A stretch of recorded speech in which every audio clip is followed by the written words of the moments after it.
Hello and welcome to another teaching from 119 Ministries. Our ministry believes that the whole Bible is still true and directly related to our lives today.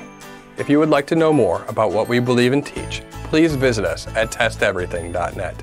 We hope that you enjoy studying and testing the following teaching.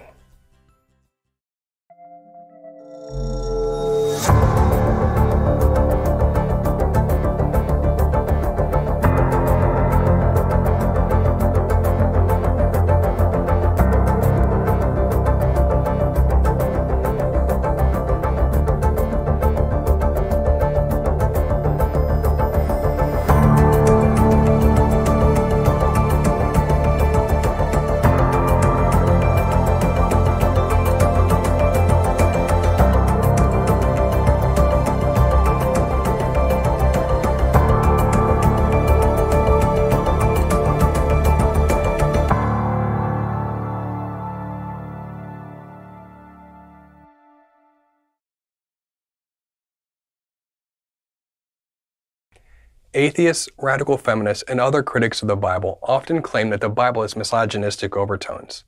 That is to say that the Bible is strongly prejudiced against women. It is claimed that the human authors of the Bible regard women as mere property and of lesser value than men. One of the reasons given in support of this claim is the Bible's alleged endorsement of polygamy. That is, the practice whereby a man is married to more than one woman at the same time. Is it true that the Bible permits or even endorses this practice? Does God give any commandments in regards to polygamy, whether for or against? What do we make of the fact that many of the men in the Bible, who are often described as godly and righteous men, engaged in this practice? We will be exploring this topic in depth throughout this teaching. First, if you haven't yet watched our teaching, Is the Bible Misogynistic? We recommend starting there. In that teaching, we give a broad overview of the biblical view of women, which sets the foundation for other teachings in this series. So where do we begin in answering these questions? In Matthew 19, Yeshua our Messiah was asked a question about marriage. When it came to this topic, we think it's significant that Yeshua's response was not to quibble with the Pharisees over the nuances of particular laws in the Torah. Yeshua's response was to point us toward the original divine establishment of marriage in the beginning. He quoted Genesis, which says, Genesis chapter 2, verse 24, "Therefore a man shall leave his father and his mother, and hold fast to his wife, and they shall become one flesh." Since our Messiah pointed to the marriage between Adam and Eve in the garden as the ideal picture of marriage, we think it's appropriate to start there as well. You'll notice in that verse that we just read is that God's original design for marriage is that of a monogamous relationship. That is, a man and his wife. When the Apostle Paul cites this verse, it's even clearer. Ephesians chapter 5. "Therefore a man shall leave his father and mother and hold fast to his wife, and the two shall become one flesh." You'll notice here that it says, "the two shall become one flesh." It doesn't say 3, 4, or more. It says 2 shall become one. This is God's divine design for marriage at creation. Why would God make the original marriage monogamous? As Old Testament scholar Dr. Richard Davidson explains, monogamy is ultimately rooted in monotheism and in the concept of imago Dei. Just as the Lord God, who is one, is not involved in promiscuous relationships within a polytheistic pantheon, so husbands and wives, created in God's image, are to be monogamous in their marital relationship with each other. So God's original design for marriage is not some arbitrary decision on his part. It's deeply theological and ultimately rooted in biblical truths about God's very nature as expressed in the Scriptures. This is not an insignificant point. If God's original design for marriage is meant to be a picture of his divine nature, then it could be argued that any deviation from God's original design would be therefore a distortion of that picture.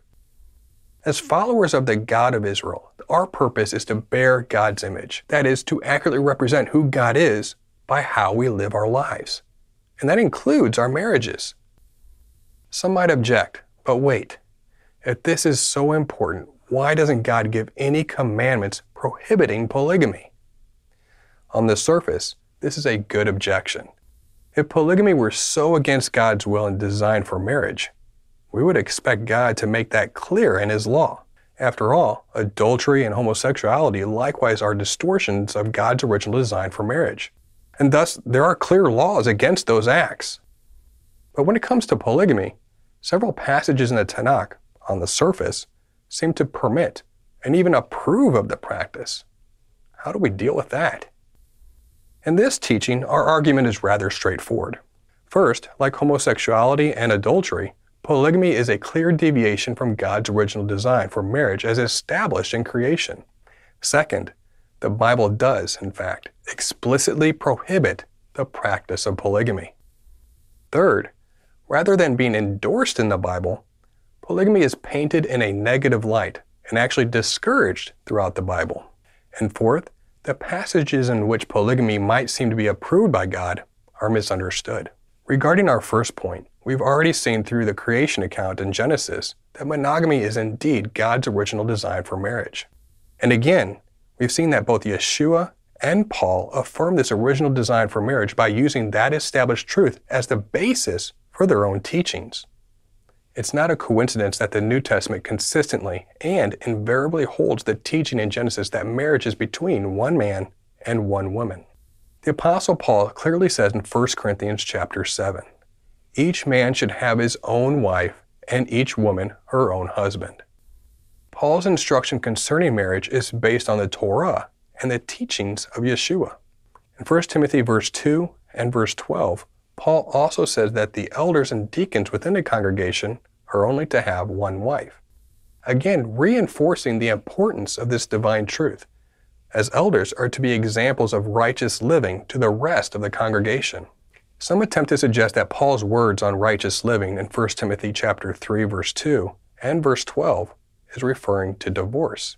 That is to say, one is not to be remarried following a divorce. However, there exists no instruction forbidding remarriage after divorce in the law of God. In fact, Deuteronomy 24 are the go-to instructions surrounding divorce in the Torah. And we find there that remarriage after divorce is acceptable. Paul is not adding to the Word of God. 1 Timothy 3 is not about divorce. In fact, according to the context, it should be strongly noted that divorce is not even mentioned in 1 Timothy chapter 3. Paul was instructing against taking on another wife while still being married. Again, Paul wasn't pulling the instruction out of nowhere. His teachings were based on the Torah, and therefore he clearly interpreted the issue of polygamy as being prohibited. But where in the Torah does Paul get this idea? As we stated earlier, God's original design for marriage is not arbitrary, but reflects deep theological truths about his character and his nature. Therefore, polygamy obviously goes against God's original intent for marriage at creation. That much is clear. Paul certainly could have been citing the creation account as Torah instruction forbidding polygamy. However, as critics would argue, the creation account of one man and one woman seems, at most, to lend itself as a best practice and not necessarily direct Torah instruction. Yet Paul presents his position as direct Torah instruction, clearly forbidding polygamy. Polygamy is defined by Paul as not being above reproach. Polygamy is not considered righteous living. So where in the Torah would Paul have found such clear instruction prohibiting polygamy, justifying his instruction that any elder entertaining polygamy was not representing righteous living? That now brings our attention to our second point. That is, the Bible, the Torah, explicitly prohibits polygamy. To begin, consider this commandment in Leviticus. Leviticus chapter 18. You shall not marry a woman in addition to her sister as a rival while she is alive, to uncover her nakedness. This verse is usually translated as prohibiting one type of polygamous marriage, specifically a marriage to two sisters while both are alive. The implication of this interpretation is that a man cannot marry his sister-in-law, but polygamy in general is permitted. However, scholars have challenged this interpretation. There are many reasons to believe that this verse does not necessarily refer to two blood-related sisters, but properly refers to two women in general. Thus, sister would have a broader definition to include any woman, and not just a blood relative. If this interpretation is correct, we therefore have an explicit commandment forbidding polygamy in the Torah. Since this is such a crucial point, we are going to spend a lot of time unpacking the reasons for why we believe this verse prohibits polygamy in general. This will serve as a good foundation going forward when we examine this topic throughout the rest of the scriptures. So why should we believe that Leviticus 18:18 prohibits all polygamy rather than simply prohibiting a marriage between a man and two literal sisters? There are several points we'll consider to make this case. First, in Hebrew, a woman in addition to her sister is Isha el Achotha, which literally means a woman to her sister. This is an idiomatic expression, which is always used in the distributive sense of one in addition to another. Consider the following verses in which this exact phrase is used idiomatically. Exodus chapter 26. 5 curtains shall be coupled to one another, and the other 5 curtains shall be coupled to one another. Exodus 26. And you shall make 50 clasps of gold, and couple the curtains one to the other with the clasps, so that the tabernacle may be a single whole. Ezekiel chapter 1. Their wings touched one another. Each one of them went straight forward without turning as they went.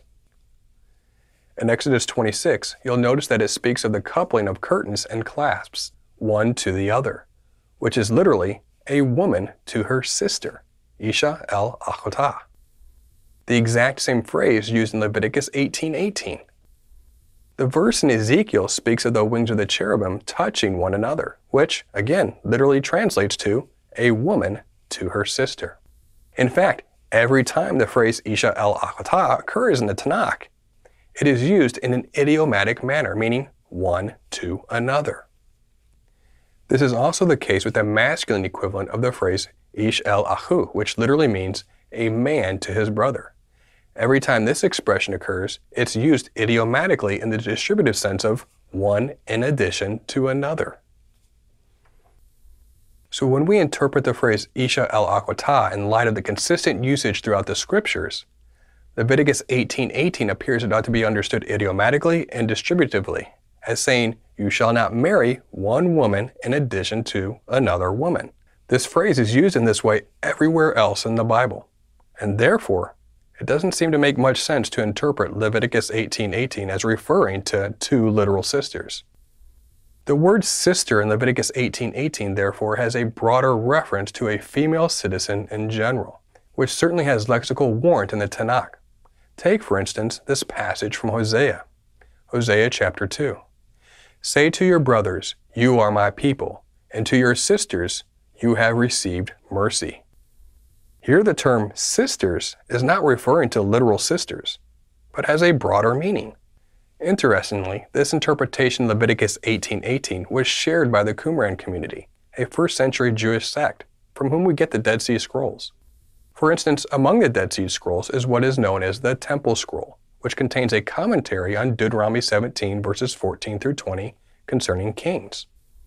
According to scholars, this commentary appeals to Leviticus 18:18 as an ancient Hebrew language proof text against polygamy, versus the more modern interpretation limiting it to only the wife's sister. The Temple Scroll paraphrases Leviticus 18:18 as follows.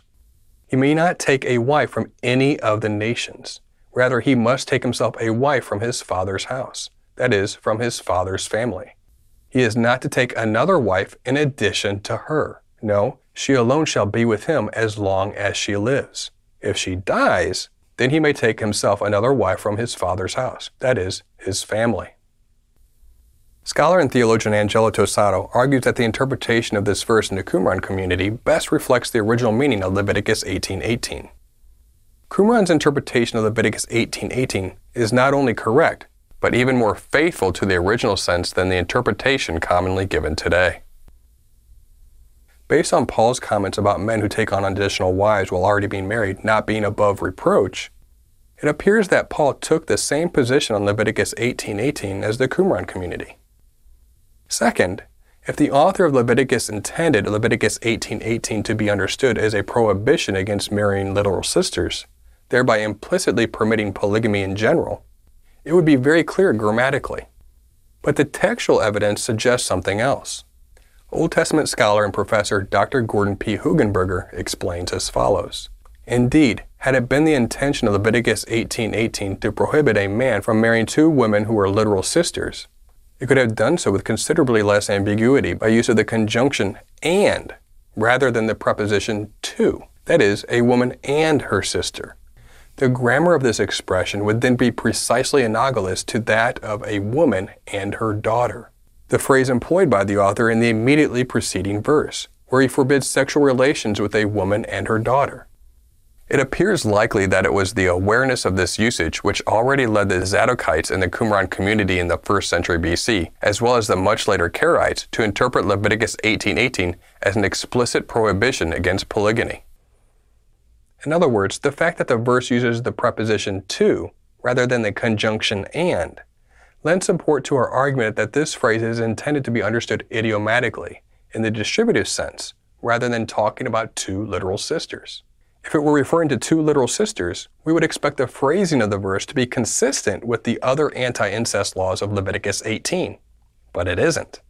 Third, the fact that Leviticus 18:18 prohibits polygamy in general is made all the more clear when we consider the reason for the commandment, which is to prevent rivalry between two wives. You shall not marry a woman in addition to her sister as a rival.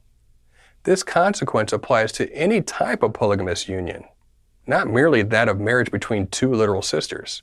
As Tosato remarks, this motivation shows that the act legislated against is deemed criminal, not in itself, and thus it is not a case of incestuous union, nor more generally of a sexual union retained intrinsically perverse, but is deemed criminal in relation to the man's first wife who would be damaged. In addition, the harm which the law once avoided is such rivalry, enmity, that any woman, and not necessarily a sister of the first wife, is capable of causing. The language as a rival used in Leviticus 18:18 is also used in 1 Samuel 1:6 in regards to the contentious relationship between Peninnah and Hannah, the wives of Elkanah. And there's no evidence that these women were literal sisters, 1 Samuel chapter 1. And her rival used to provoke her grievously to irritate her, because Yahweh had closed her womb. If the reason for this commandment was to avoid rivalry between co-wives, it simply does not make sense that this law should be limited to literal sisters. Throughout history, we've seen the contentious relationship between co-wives, whether they are sisters or not. You need to look no further than Abraham's wives, Sarah and Hagar, to see this. In other words, if the more modern interpretation of Leviticus 18:18 is true, then why would there be rivalry and strife in a polygamous relationship only if the wives were literal sisters? The rivalry and strife are due to women competing for the attention and love from the same man. Would only sisters experience rivalry competing for the attention and love of the same man? Of course not. How many women would willingly choose to share the love and attention of the same man versus the preferred arrangement of one man and one wife? That appears to be the point of Leviticus 18:18, stating that any polygamous relationship is likely to create rivalry between the wives, regardless if they are sisters or not. We have one last point we'll make about this passage in regards to the overall literary structure of Leviticus 18. Some people insist that Leviticus 18:18 is dealing with a specific incestuous union involving two literal sisters, because it occurs directly after many other laws forbidding various incestuous relations. However, scholars have pointed out that there is a major literary break between verse 17 and 18 in Leviticus 18. This chapter presents two separate units of laws. The first unit dealing specifically with laws prohibiting various incestuous relationships, and the second unit dealing with laws governing sexual morality and more generally. Leviticus 18:18 is part of the second unit, and therefore not intended to be included with the anti-incest laws of verses 6 through 17. Theologian Dr. Paul Copen explains, each verse in 7 through 17 begins identically, starting with the noun, the nakedness of, and it leads up to the command, you shall not uncover blank's nakedness. Also, in each of these verses, except verse 9, an explanation is given for the prohibition. She is your mother. This explanation isn't found in verse 18, which we would expect if it were an incest prohibition. By contrast, each verse in 18 through 23 begins with a different construction. Even if you don't read Hebrew, you can truly just glance at the text and immediately see the difference in structure starting with verse 18. Verses 18 through 23 each begin with what's called the wa conjunctive, like our word and, followed by a different word than nakedness. Also, instead of the consistent use of the negative lo plus the verb uncover, as in 7 through 17, here the negative particles are used before verbs other than uncover. Why are these contrasts important? In verses 6 through 17, we're dealing with kinship bonds, while verses 18 through 23 address prohibited sexual relations outside of kinship bonds. All of this leads to the conclusion that Leviticus 18:18 likely refers to any two women and not merely two literal sisters. Thus, Leviticus 18:18 prohibits a man from marrying another woman in addition to his first wife while she is alive. That is to say, the Torah explicitly prohibits polygamy. That being said, even if you ignore all the evidence and insist that Leviticus 18:18 refers specifically to two literal sisters, it still wouldn't necessarily follow that polygamy in general is permitted. For instance, Leviticus 19:29 prohibits a man from making his daughter a prostitute. The fact that this commandment specifically refers to a daughter gives no implicit permission for a man to make other women prostitutes, such as his wife or his sister. Likewise, there's simply no reason to assume any kind of implicit permission of polygamy in Leviticus 18:18. In fact, this verse would still be a case against polygamy, even if we assume, again, contrary to the evidence, that Leviticus 18:18 says specifically not to marry the literal sister of your wife. A reasonable argument could still be made that it ought to apply more generally as a law against taking any additional wife. Again, this would be just like the law in Leviticus 19:29. Even though the law specifically refers to a man's daughter, obviously it is applied generally as a law against making any woman a prostitute. So a consistent common sense exegesis gives us warrant for applying Leviticus 18:18 more generally, rather than limiting the law to literal sisters. In the Hebraic perspective, it is common to interpret commandments beyond their literal understanding. The spirit or intent behind each commandment is understood to apply as well. For example, Exodus 23. If you meet your enemy's ox or his donkey going astray, you shall bring it back to him. If your enemy's horse or sheep goes astray, should you return the animal to him? Or is it only his ox or donkey that should be returned? Obviously, we should return any animal to be consistent with the intent or spirit of the commandment. It would be even reasonable to extract the understanding from the commandment that we're to extend courtesy and respect to all, even to our enemies. As another example, we can see how Paul applies the spirit or intent of a law beyond what is literally stated. 1 Corinthians chapter 9. Do I say these things on human authority? Does not the law say the same? For it is written in the law of Moses, you shall not muzzle an ox when it treads out the grain. Paul appeals to his extended interpretation of the Torah to not be from him, but from Yahweh himself. Thus Paul is stating that Yahweh intends for us to understand each commandment beyond just the literal. Paul agrees with the literal that the ox should not be muzzled while it is treading the grain. But what is the purpose or intent of the commandment? The idea is that the animal is working for you, and it will be enabled to work harder and more effectively when being fed while working. Paul then extends the concept beyond the literal to the feeding and supporting of ministry. The work of ministries feed the flock, and Paul uses the exampled commandment in Moses to state that the flock should then feed the ministries. Just as feeding the ox is not for the benefit of the ox, but we benefit from the ox's work. Likewise, feeding and supporting ministry is not for the benefit of ministries, but for all those who benefit from the work of the ministry. Paul explains further. 1 Corinthians chapter 9, verses 10 through 12. Is it for the oxen that God is concerned? Does he not certainly speak for our sake? It was written for our sake, because the plowman should plow in hope and the thresher thresh in hope of sharing in the crop. If we have sown spiritual things among you, is it too much if we reap material things from you? If others share this rightful claim on you, Do not we even more? So we should understand that commandments are deeper in intent than just the literal, and such should be considered in practice. As already mentioned, this would be just like the law in Leviticus 19:29. Even though the law specifically refers to a man's daughter, obviously it is applied generally as a law against making any woman a prostitute. So, a consistent common sense exegesis gives us warrant for applying Leviticus 18:18 more generally, rather than limiting the law to literal sisters, just as we would with other commandments. Some might object to the validity of this law by saying, even if Leviticus 18:18 is a law against polygamy, it still can't be wrong, because there is no legal punishment for transgressing it. This objection is pretty easy to address. While it's true that Torah does not mention any legal consequences for practicing polygamy, the commandment against polygamy is certainly not unique in that regard. For instance, there is no legal punishment for hating someone, despite the fact that Leviticus 19:17 says, "You shall not hate your brother in your heart."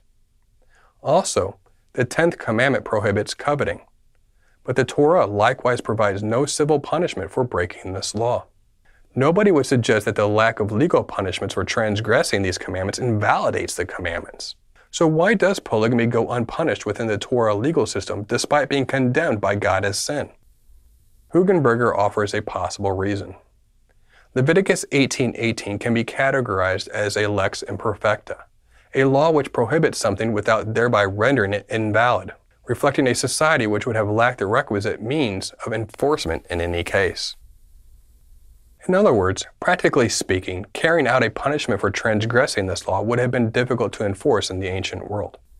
But whatever their reason may be, the fact that there are no legal consequences for transgressing God's law against polygamy certainly gives no basis for rejecting the law. On that note, the fact that there is no punishment for transgressing Leviticus 18:18 actually further distinguishes it from the previous anti-incest laws. Leviticus 20 reiterates the anti-incest laws of Leviticus 18 and lists the punishments for transgressing them. However, you'll notice that the commandment in Leviticus 18:18 is absent. This fact has led scholars to reasonably conclude that the law in Leviticus 18:18, therefore, is not merely another form of incest, but a law against polygamy in general. We would conclude that Leviticus 18:18 gives us an explicit commandment against the practice of polygamy.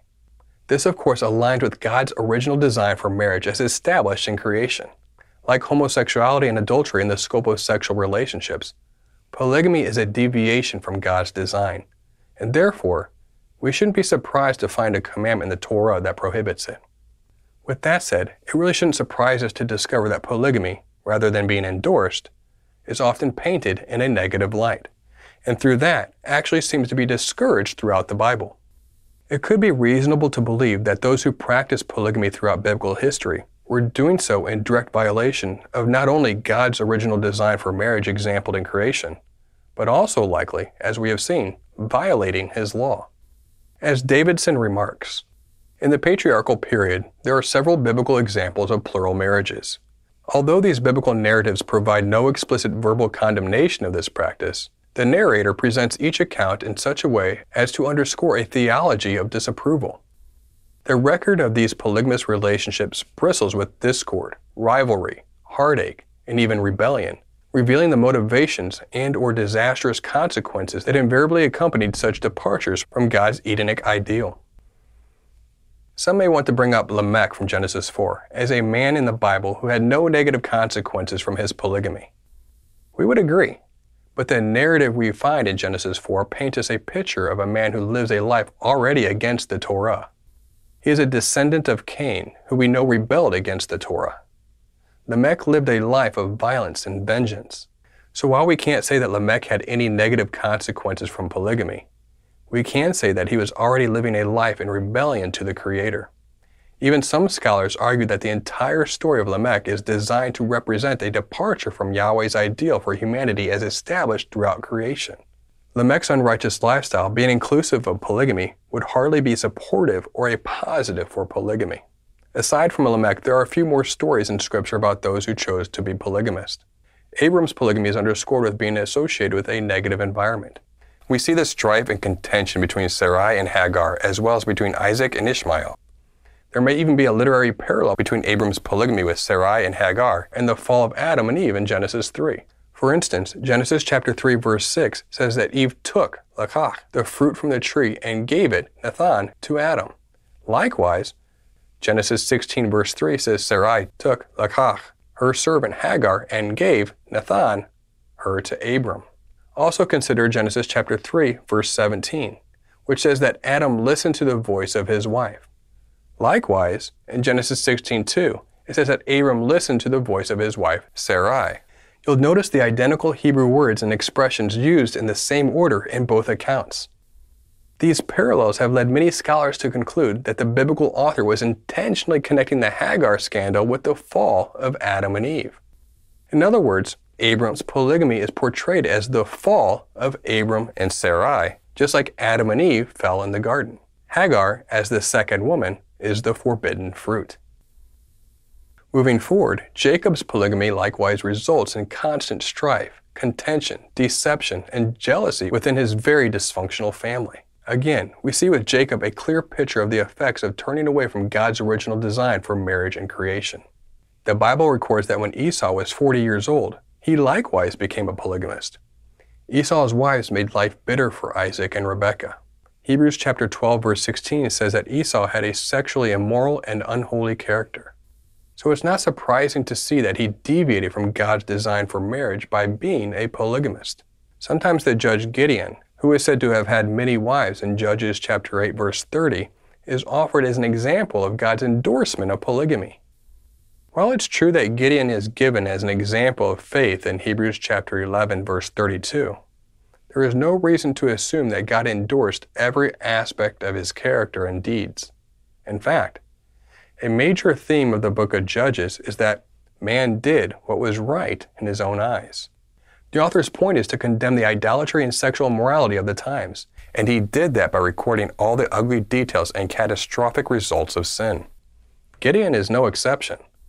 Gideon's pride and idolatry later in life contributed to Israel's downside into apostasy and reached its climax in Abimelech, one of Gideon's sons who had his 70 siblings murdered.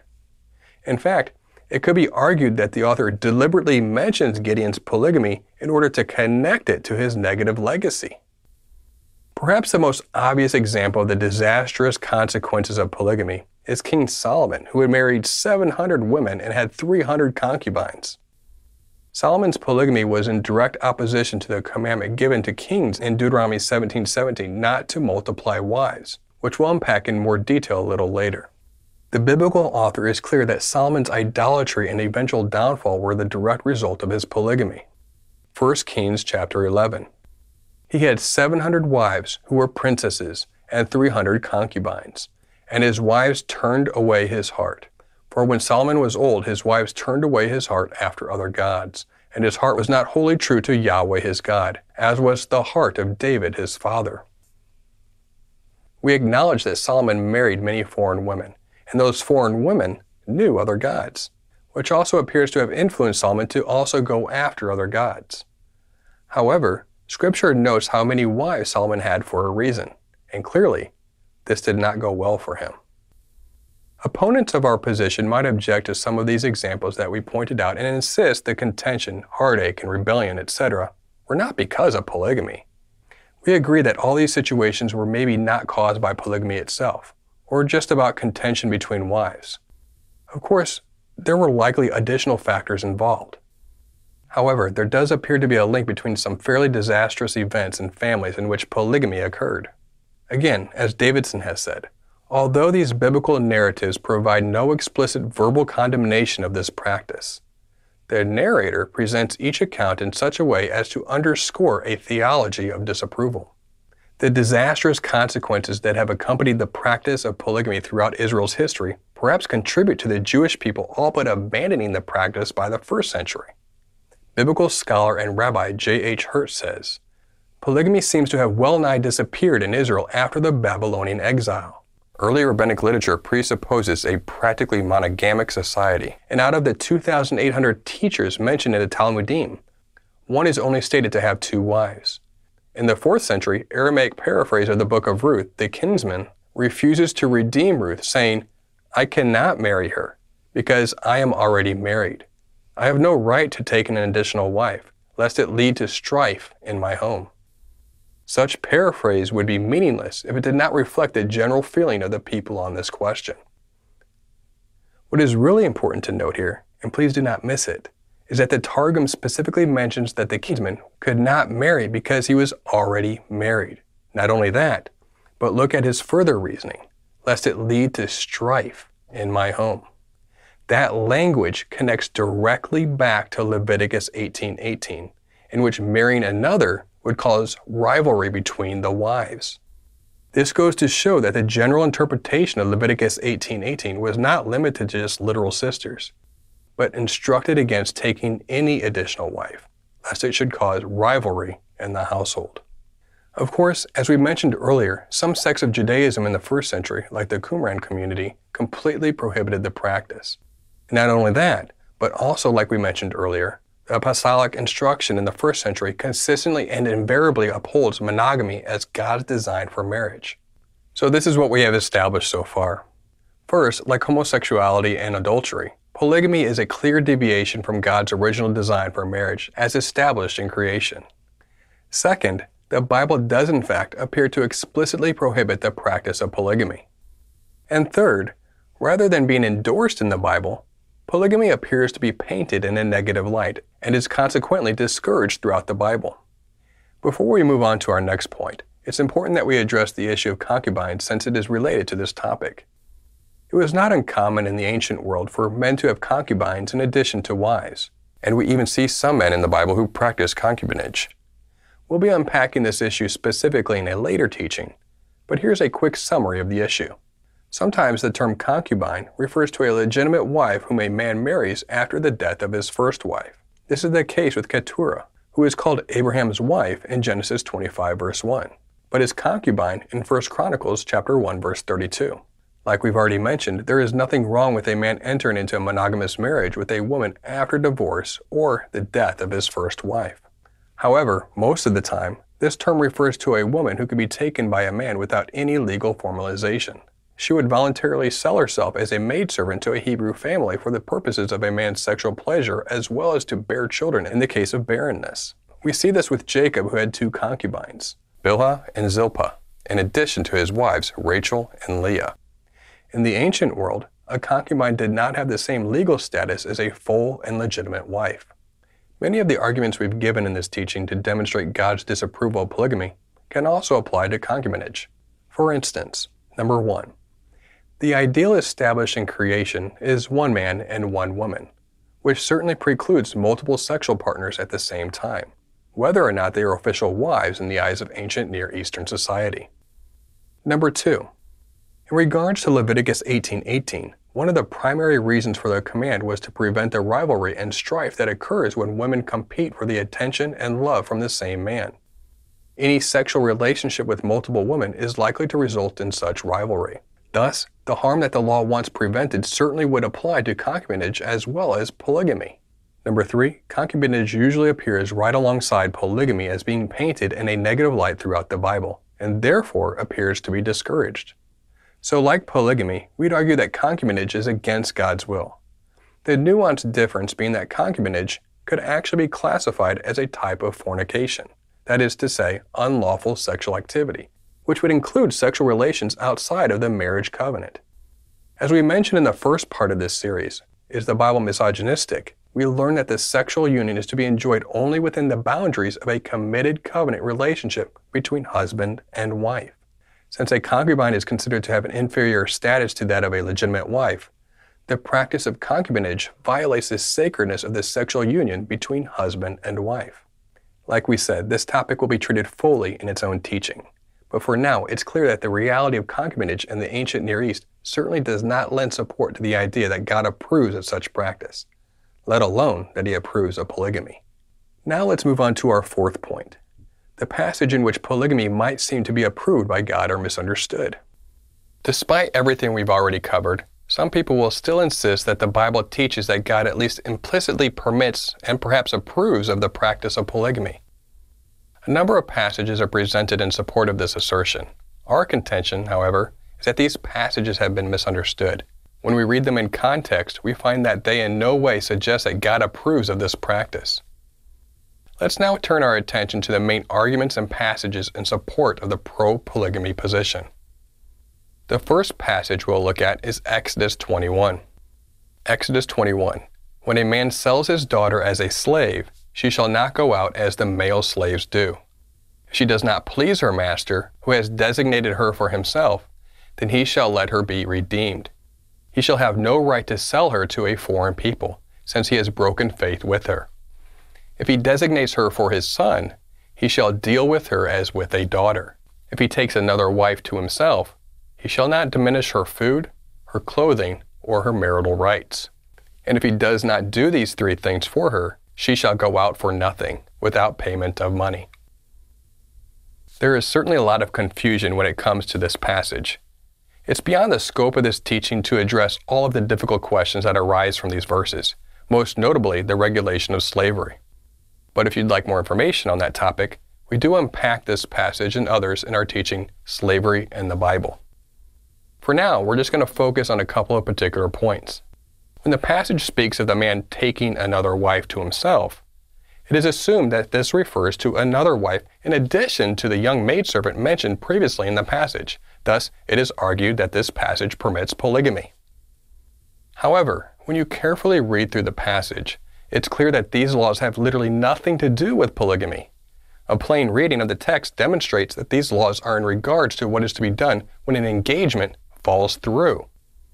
In summary, if the master decides not to marry the maidservant, the first solution is that she can be redeemed, that is, bought back. Alternatively, there is the option that she and the master's son could get married if she desires. If this happens, the master is to treat her not as a servant, but as his daughter. If she is not redeemed, and if she does not marry the master's son, and if the master decides to marry someone else other than her, the master is still required to meet her basic needs. If he doesn't provide what she needs, the maidservant can leave and also be considered a free woman and cannot be sold. These instructions in the Torah are all about looking after the best interest of the maidservant so that she does not end up on the street if engagement plans fall through between her and her master. It has nothing to do with polygamy. However, some have argued that the maidservant's marital rights that her master must provide her with refer to conjugal rights, that is, sexual pleasure. While this interpretation is reflected in many English Bible translations, some scholars have challenged that understanding. The difficulty is that the Hebrew word onah, translated as marital rights, is notoriously difficult to translate due to the fact that it is found only once in the entire Bible. Theologian Paul Copan argues that shelter or possibly oil are more accurate alternatives to marital rights. The problem with the translation marital rights is this. It's a stab in the dark with a term used only once in the Old Testament. Words occurring once can often be tricky to handle, and translators should tread carefully. Some scholars have suggested more likely possibilities. For example, this word could be related to a word for oil, or possibly ointments. However, an even more plausible rendering is available. The root of the word is associated with the idea of habitation or dwelling, for example. God is a dwelling place, or heaven is God's holy dwelling place. We can more confidently conclude that quarters or shelter, though possibly oil, are in view here, not conjugal rights. So the servant girl should be guaranteed the basic necessities: food, clothing, and lodging/shelter. Another objection to this plain reading of the passage is that it mentions the master having a son. Therefore, it is argued, he must be married and is looking into getting a second wife. However, that assumption simply goes beyond the evidence. Other reasonable options are that the master's first wife has passed away or he is divorced. There is no reason to assume polygamy here. No doubt this is a difficult passage, and we hope to address it more fully in a future teaching. As mentioned before, we do speak to the slavery aspect of this passage and others in our teaching, Slavery and the Bible. However, when it comes to the specific question of polygamy, as far as this passage is concerned, we can move on. The second passage we'll look at is Deuteronomy chapter 17, verse 17, which says, "And he shall not acquire many wives for himself, lest his heart turn away, nor shall he acquire himself excessive silver and gold.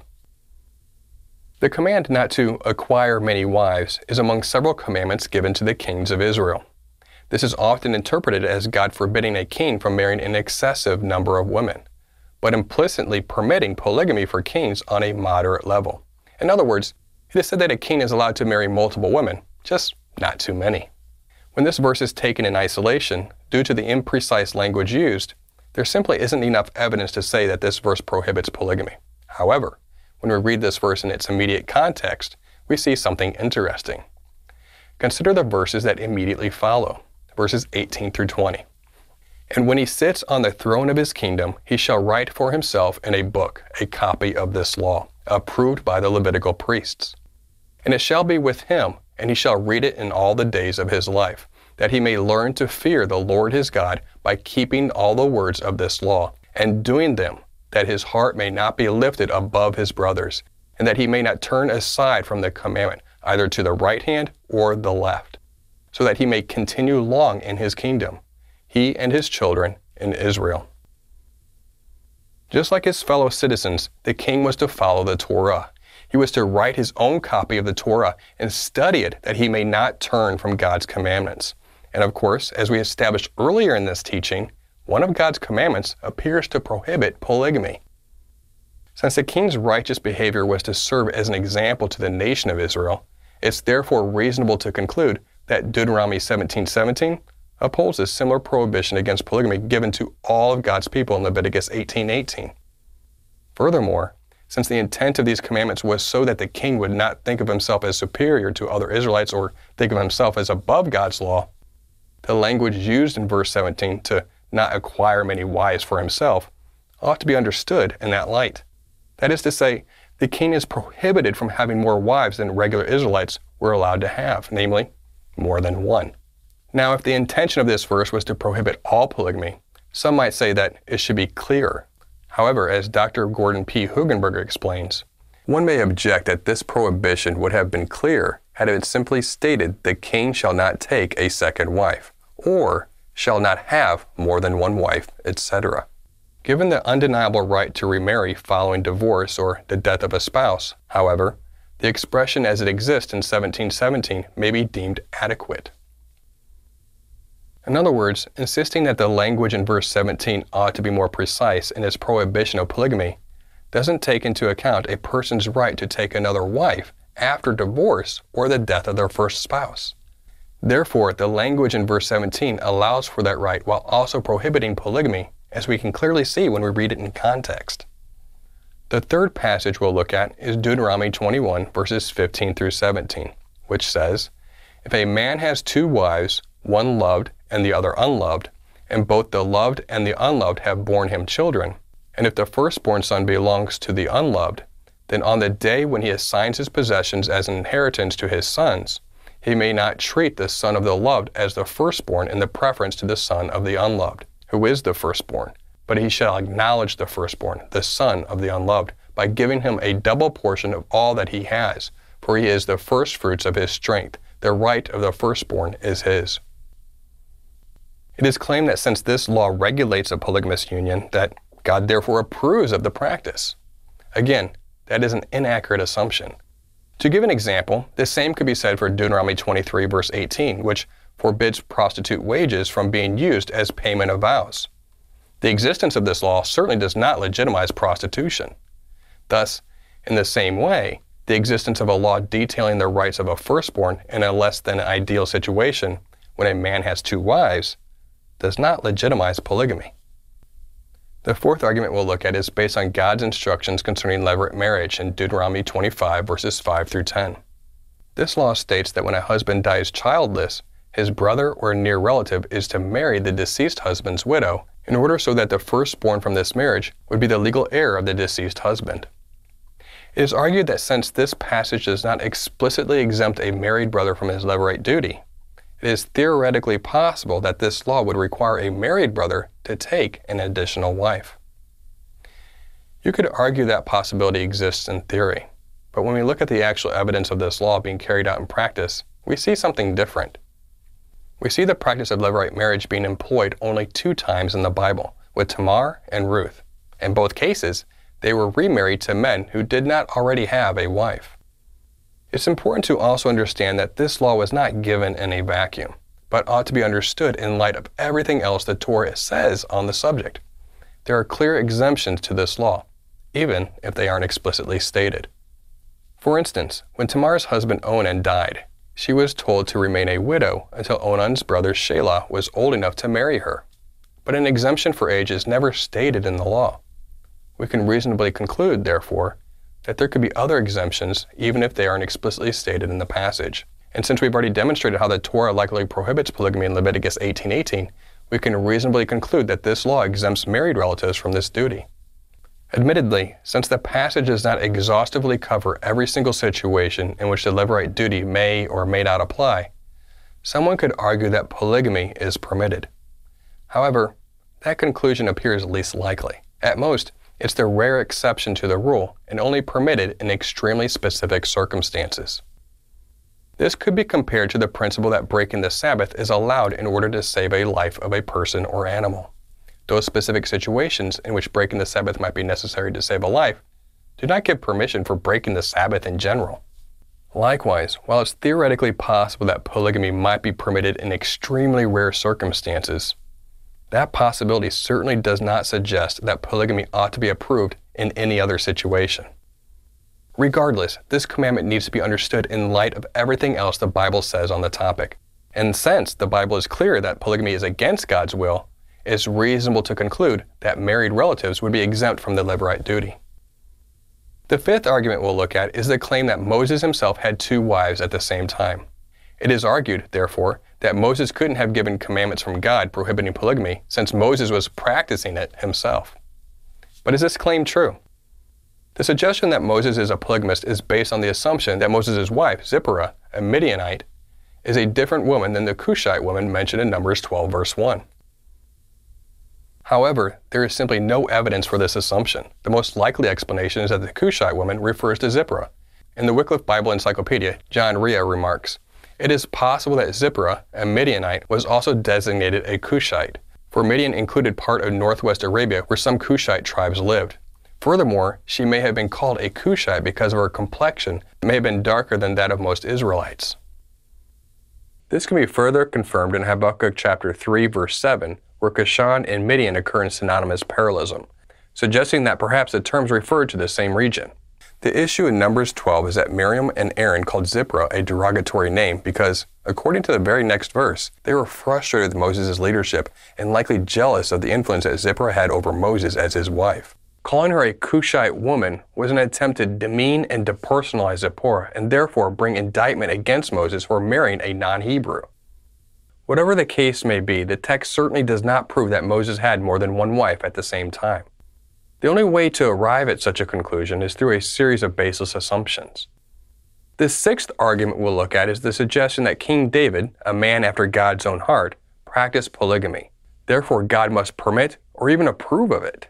However, there are several reasons to reject that reasoning. First, when God anointed David as the future king and called him a man after his own heart in 1 Samuel 13:14, David was not yet a polygamist and was likely still single. Moreover, everyone knows that David fell into terrible sins, including adultery and murder.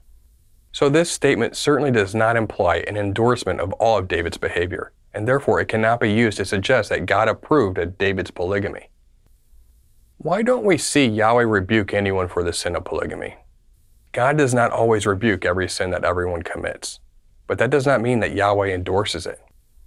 For example, we see that Samson committed fornication with a prostitute, Judges chapter 16. Samson went to Gaza and there he saw a prostitute and he went into her. We do not see Yahweh rebuking Samson. When Cain committed murder, he got a personal warning in advance and an immediate punishment. But several generations later, Lamech, the first polygamist, killed a man and boasted about it. Yet nothing is recorded as having happened to him. We cannot assume from what isn't said that nothing had happened or will happen. When there is silence in the scriptures, all you can say is that God did not say, and we don't know. We cannot put words into God's mouth. Proverbs chapter 30. Do not add to his words, lest he rebuke you, and you be found a liar. Some might point to 2 Samuel 12, where God sent Nathan with a message of reproof to David. It is claimed that Nathan's word makes it clear that God approved of David's polygamy. 2 Samuel chapter 12. Nathan said to David, "You are the man. Thus says Yahweh, the God of Israel. I anointed you king over Israel, and I delivered you out of the hand of Saul.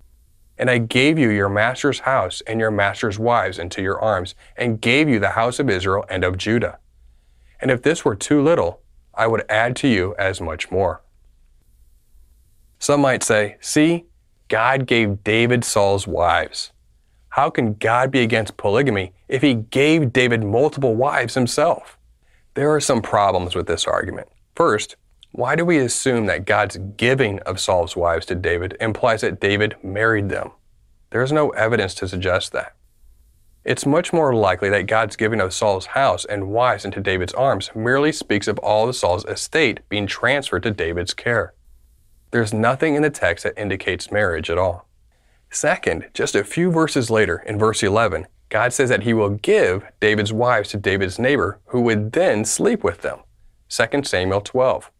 Thus says Yahweh, "Behold, I will raise up evil against you out of your own house, and I will take your wives before your eyes and give them to your neighbor, and he shall lie with your wives in the sight of this sun." As we know from the rest of the story, this neighbor to whom God would give David's wives turned out to be David's son, Absalom. Now, Absalom sleeping with David's wives was not only adultery, but also incest. Therefore, if we're going to say that God's giving of Saul's wives to David is an endorsement of polygamy, assuming that David married Saul's wives, which, again, there's no evidence of, then that same logic could be used to say that God's giving of David's wives to Absalom is an endorsement of incest and adultery. But obviously, that would be absurd. Third, David could not have married Saul's wives because, in addition to violating God's law against polygamy, he'd also be violating an anti-incest law. As we see in 1 Samuel 14:50, one of Saul's wives was Ahinoam, who was the mother of David's wife, Michal. Leviticus 18:17 prohibits marrying one's mother-in-law. Thus, this passage certainly does not give any support to the view that God approves of polygamy. The seventh argument we'll look at is the accusation that God himself is a polygamist. This argument is based on Ezekiel 23, which is an allegory in which God is represented as being married to two sisters who represent the divided kingdom of Israel, Aholah, which represents Samaria, and Oholibah, which represents Jerusalem. The point of this allegory was to illustrate all of Israel's sin and unfaithfulness to God. Pointing to this allegory as a proof text for polygamy is obviously missing the point. Moreover, the symbolic marriage between God and Israel began long before Israel was divided into two kingdoms. Therefore, all of Israel is to be regarded as one people chosen by God. Not only that, but Ezekiel also speaks of these two kingdoms reuniting as one in Ezekiel 37. Ezekiel 37. "And I will make them one nation in the land, on the mountains of Israel, and one king shall be king over them all. And they shall be no longer two nations, and no longer divided into two kingdoms." So according to the consistent biblical testimony, God and Israel's relationship is monogamous, despite the temporary division of the nation. Ezekiel's allegorical message was one that addressed Israel's specific situation at that time. But from God's perspective and plan, his people are one. The eighth argument we'll look at might go something like this. Despite the fact that the practice of polygamy obviously seems to be condemned in the Bible, God nevertheless continued to bless and work through the practicing polygamists such as Abraham, Jacob, and King David. So maybe the practice isn't ideal, but you really can't say it's against God's will, can you? The answer is yes. The fact that God worked through a fallen people, and indeed continues to work through every believer despite our many flaws, is not an argument that God approves of the behavior. It's a testament to his amazing grace and mercy despite their behavior. Yet in the midst of an imperfect situation caused by people going against his will, we see in God's Torah that he took special care to protect the victims of polygamy, such as Hagar and Ishmael. As we've seen, God even gave laws looking out for their best interest, such as the firstborn son to the polygamous parents in Deuteronomy 21. The nation of Israel itself was born from the 12 sons of Jacob, who were the products of polygamy. God is certainly able to work with an imperfect situation in order to bring about His purposes. And to anyone who transgresses God's will and seeks forgiveness from the Lord, forgiveness and healing are available. God has not abandoned His people, yet that does not stop Him from calling us back to His standard of holiness, even with regard to His design for marriage. Again, God's compassion for the polygamist no more justifies polygamy than His compassion for the thief justifies theft. God is merciful, but He calls us to repentance.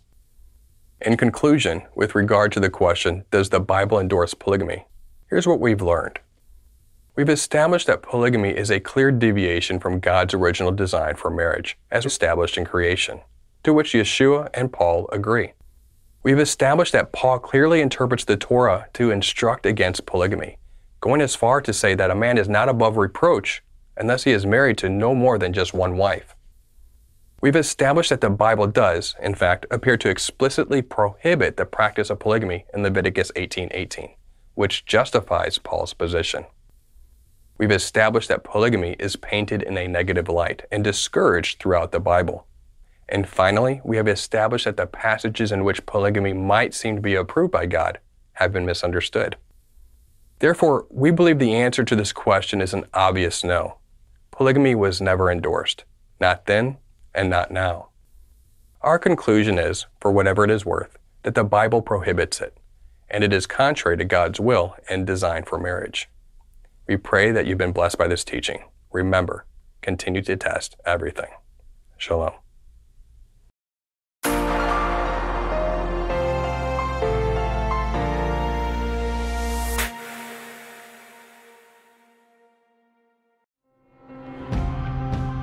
It is because of you, our generous supporters, who make it possible to offer these high-quality teachings completely free of charge. If you feel led to support 119 Ministries so that we can continue this effort, please visit testeverything.net and click on the Support 119 tab. Learn how you can partner with us to take the whole Word of God to the nations.